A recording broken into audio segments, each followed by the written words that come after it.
Assalamualaikum warahmatullahi wabarakatuh.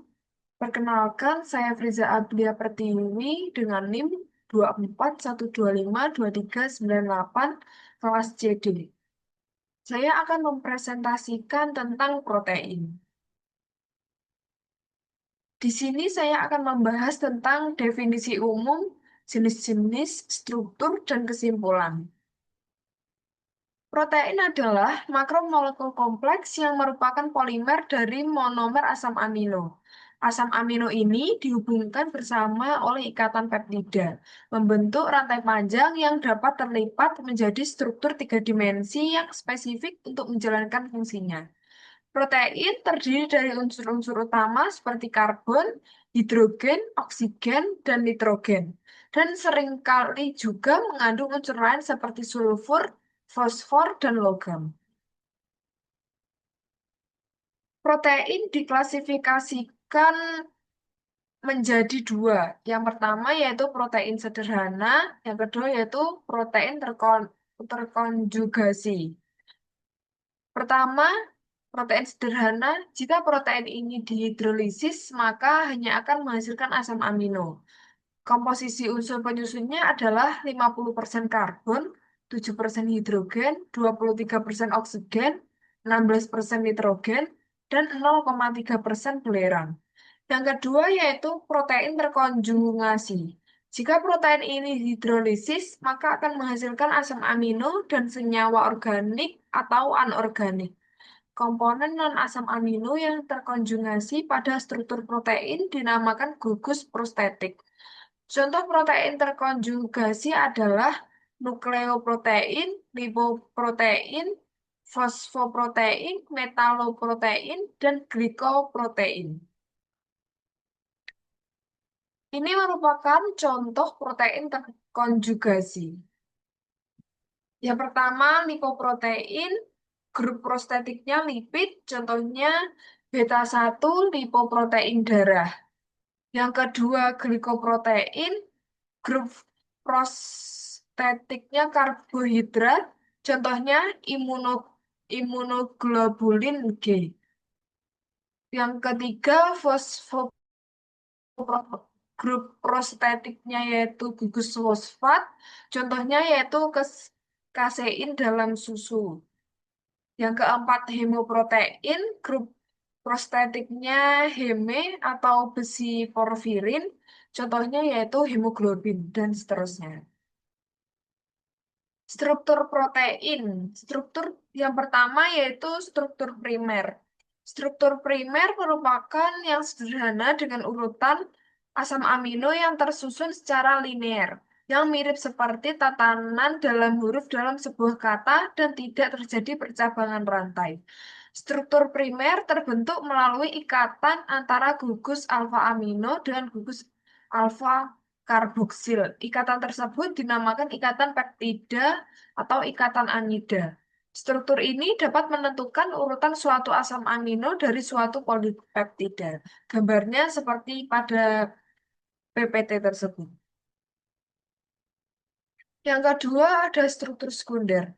Struktur sekunder merupakan kombinasi antara struktur primer yang linear distabilkan oleh ikatan hidrogen antara gugus CO dan NH di sepanjang tulang belakang di peptida. Salah satu contoh struktur sekunder adalah alpha helix dan beta pletet. Struktur ini memiliki segmen-segmen dalam polipeptida yang terlilit atau terlipat secara berulang. Contohnya seperti gambar di PPT tersebut. Yang ketiga ada struktur tersier. Struktur tersier adalah lapisan yang tumpang tindih di atas pola struktur sekunder yang terdiri atas pemutarbalikan tak beraturan dari ikatan antara rantai samping atau gugus R berbagai asam amino.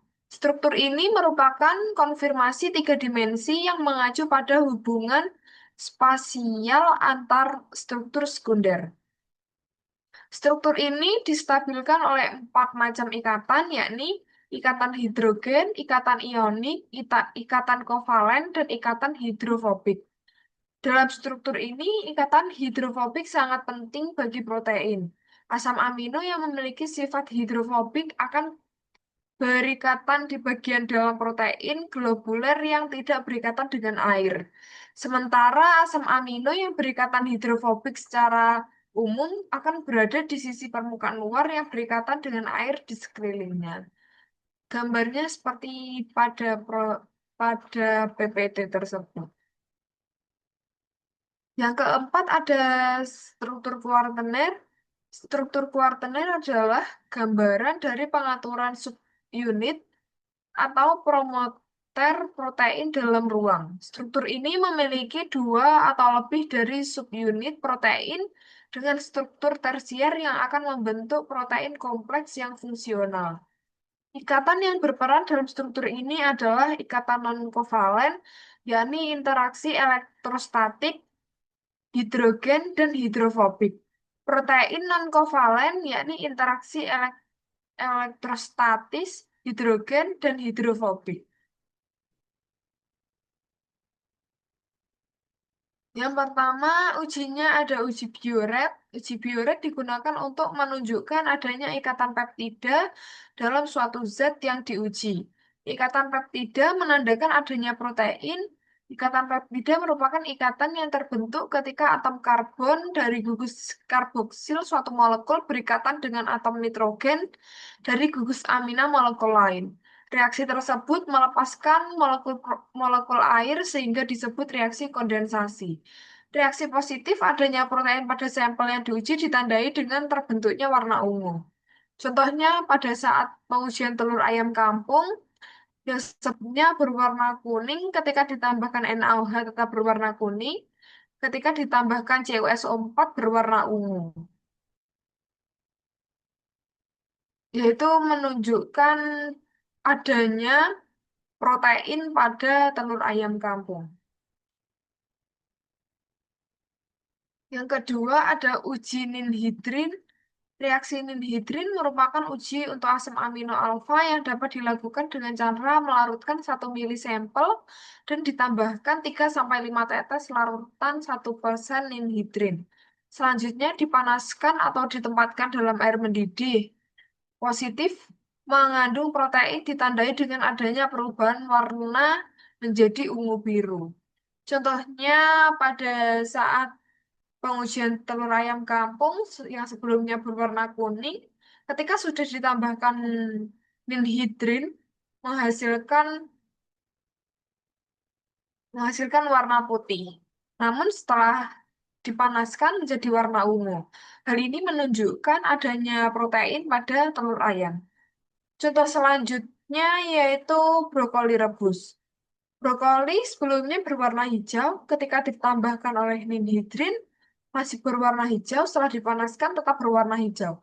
Hal ini menunjukkan tidak adanya protein pada brokoli rebus.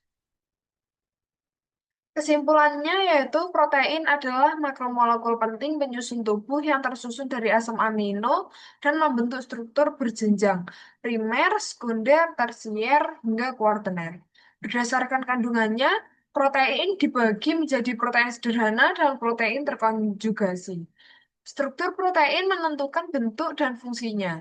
Identifikasi keberadaan protein dapat dilakukan melalui uji Biuret mendeteksi ikatan peptida dan uji ninhidrin mendeteksi asam amino. Secara keseluruhan, protein berperan vital dalam berbagi fungsi biologis dan dapat dilalui reaksi warna khas pada uji kimianya. Sekian presentasi dari saya akhiri.